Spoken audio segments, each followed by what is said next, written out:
നമസ്കാരം. Raf talk ഫുട്ബോളിലേക്ക് അവർക്കും സ്വാഗതം. What A fight. Cape Verde നടത്തിയ പോരാട്ട വീര്യത്തെ അഭിനന്ദിക്കാതിരിക്കാൻ കഴിയില്ല. സംഗതി അർജന്റീന മുന്നോട്ട് പോയി, ശരിയാണ്, റൗണ്ട് ഓഫ് 16ലേക്ക് പോയി. പക്ഷേ ശരിക്കും അർജന്റീനയെ വിറപ്പിച്ച് കളഞ്ഞിട്ടുണ്ട് കേപ്പ് വെർദെ എന്ന് തന്നെ പറയണം. ഫിഫ റാങ്കിങ്ങിൽ 60-ന് താഴെയുള്ള ഒരു ടീം ലോക ചാമ്പ്യന്മാരെ എക്സ്ട്രാ ടൈമിലേക്ക് കൊണ്ടുപോവുകയും എക്സ്ട്രാ ടൈമിലിട്ട് സമനില പിടിക്കുകയും പിന്നെ അവസാനം ഒരു ഓൺ ഗോളിൽ മാത്രം അർജന്റീന വിജയിച്ചു കയറുകയും ചെയ്യുന്ന സ്ഥിതിവിശേഷം ഉണ്ടാക്കിയിട്ടുണ്ടെങ്കിൽ ഹൃദയം കവർന്നിട്ടാണ് കേപ്പ് വെർദെ ഇവിടെ നിന്ന് മടങ്ങുന്നത്. യെസ്, ഒടുവിൽ എക്സ്ട്രാ ടൈമിൽ 3-2 അർജന്റീന വിജയിച്ചു കയറി. അർജന്റീനയ്ക്കായിട്ട് ലിയോ മെസ്സിയും ലിസാൻഡ്രോ മാർട്ടിനസുമാണ് ഗോൾ നേടിയത്. ശേഷിക്കുന്ന ഗോൾ ഡിനേയുടെ ഓൺ ഗോൾ ആയിട്ടാണ് ഒടുവിൽ ഫിഫ രേഖപ്പെടുത്തിയിരിക്കുന്നത്. മറുഭാഗത്ത് കേപ്പ് വെർദെക്ക് വേണ്ടി ഡുറാറ്റോയും ലോപ്പസ് കബ്രാളുമാണ് ഗോളുകൾ കണ്ടെത്തിയത്.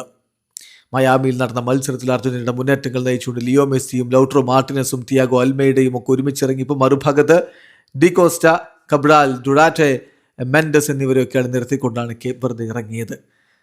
നല്ല പോരാട്ടം കാഴ്ചവെക്കും എന്ന തോന്നൽ തുടക്കത്തിലെ കേപ്പ് വെർദെ ഉണ്ടാക്കുന്നുണ്ടായിരുന്നെങ്കിലും ആദ്യ പകുതിയിലൊക്കെ ആധിപത്യം അർജന്റീനയ്ക്ക് തന്നെയായിരുന്നു. കളിയുടെ 29ാമത്തെ മിനിറ്റിലാണ് ലിയോ മെസ്സിയുടെ ഗോൾ പിറകുന്നത്. അതൊരു മനോഹരമായ ഗോളായിരുന്നു. സാൻഡ്രോ മാർട്ടിനസ് കൊടുത്ത കിടിലൻ ബോൾ അത് ലിയോ മെസ്സി മനോഹരമായിട്ട് വലയിലേക്ക് എത്തിച്ചുകൊണ്ട് ബൊസീഞ്ഞയുടെ പ്രതിരോധം ഭേദിച്ചു. ആദ്യ പകുതി അവസാനിക്കുമ്പോൾ അർജന്റീന ഏകപക്ഷീയമായ ഒരു ഗോളിന് മുന്നിലായിരുന്നു. എന്നാൽ രണ്ടാം പകുതിയിൽ തിരിച്ചടിക്കുന്ന കേപ്പ് വെർദെയാണ് നമ്മൾ കണ്ടത്. 59ാമത്തെ മിനിറ്റിൽ ഡുറാറ്റയുടെ ഗോൾ അത് വല്ലാത്തൊരു ഗോളാണ്. കാരണം ലിസയുടെ കാലിനിടയിലൂടെയാണ് ബോൾ അടിക്കുന്നത്. അപ്പം അത് റിയാക്ട് ചെയ്യാൻ കഴിയാതെ പോയി എമി മാർട്ടിനസിന്. മത്സരം 1-1 സമനിലയിലേക്ക്. ആ രൂപത്തിൽ കളി പുരോഗമിക്കുന്നു. അർജന്റീന തിരിച്ചടിക്കാനുള്ള ശ്രമങ്ങൾ, വീണ്ടും ലീഡ് നേടാനുള്ള ശ്രമങ്ങൾ തുടരുന്നു. എന്നാൽ കേപ്പ് വെർദെയുടെ ഭാഗത്തു നിന്നും അതേസമയം അറ്റംപ്റ്റുകൾ സംഭവിക്കുന്നതാണ് നമ്മൾ കണ്ടത്. ഒടുവിൽ 90 മിനിറ്റ് കഴിയുമ്പോൾ മത്സരം 1-1 സമനില. തുടർന്ന് എക്സ്ട്രാ ടൈമിന്റെ തുടക്കത്തിൽ തന്നെ ഒരു കോർണറിൽ നിന്ന് വന്നിട്ടുള്ള പന്ത് കിടിലൻ ഫിനിഷിങ്ങിലൂടെ, സ്ട്രൈക്കർമാരെ പോലും നാണിപ്പിക്കുന്ന തരത്തിലുള്ള ഒരു കിടിലൻ ഫിനിഷിങ്ങിലൂടെ ലിസാൻഡ്രോ മാർട്ടിനസ് വലയിലേക്ക് എത്തിക്കുന്നു. അർജന്റീനയ്ക്ക് ലീഡ് 2-1. അവിടെ തീരും കേപ്പ് വെർദെയുടെ പോരാട്ട വീര്യം എന്ന് നിനച്ചാൽ തെറ്റി. കളിയുടെ 103ാമത്തെ മിനിറ്റിൽ ലോപ്പസ് കബ്രാൾ നേടിയ ഗോൾ, വേൾഡ് ക്ലാസ് ഗോൾ. ഒരു പക്ഷേ ഈ വേൾഡ് കപ്പിലെ തന്നെ ഏറ്റവും മികച്ച ഗോളുകളിൽ ഒന്നാണ്. കിടിലൻ ഷോട്ട്. എമിക്കൊന്നും ചെയ്യാൻ കഴിയാതെ പന്ത് വലയിലേക്ക് അങ്ങ് വളഞ്ഞു കയറി.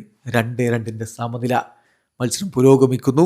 കളിയുടെ 111ാമത്തെ മിനിറ്റിലാണ് മെസ്സിയുടെ കോർണറിൽ നിന്ന് ക്യൂട്ടി റൊമേറോയുടെ ഹെഡർ. പക്ഷേ അത് ഡിനേയുടെ ഒരു ഡിഫ്ലക്ഷനിലാണ് വലയിലേക്ക് കയറുന്നത്. അങ്ങനെ അത് ഓൺ ഗോളായിട്ട് രേഖപ്പെടുത്തി 3-2 ലീഡിലേക്ക് അർജന്റീന പോയി. അവസാന നിമിഷം വരെ കേപ്പ് വെർദെ വീണ്ടും സമനിലയ്ക്കായിട്ട് പോരാടുന്നൊരു വല്ലാത്ത പോരാട്ട വീര്യം കാഴ്ചവെക്കുന്നതാണ് നമ്മൾ കണ്ടത്. ഒടുവിൽ അർജന്റീന 3-2 രക്ഷപ്പെട്ട് ഇതാ അടുത്ത റൗണ്ടിലേക്ക് കടന്നിരിക്കുന്നു. അടുത്ത റൗണ്ടിൽ അവരുടെ എതിരാളികളായിട്ട് കാത്തിരിക്കുന്നത് ഈജിപ്താണ്. വീഡിയോ അവസാനിക്കുന്ന ഫുട്ബോൾ ലോകത്തെ കൂടുതൽ വിശേഷങ്ങളുമായി റഫ്ലക്സ് എത്താം.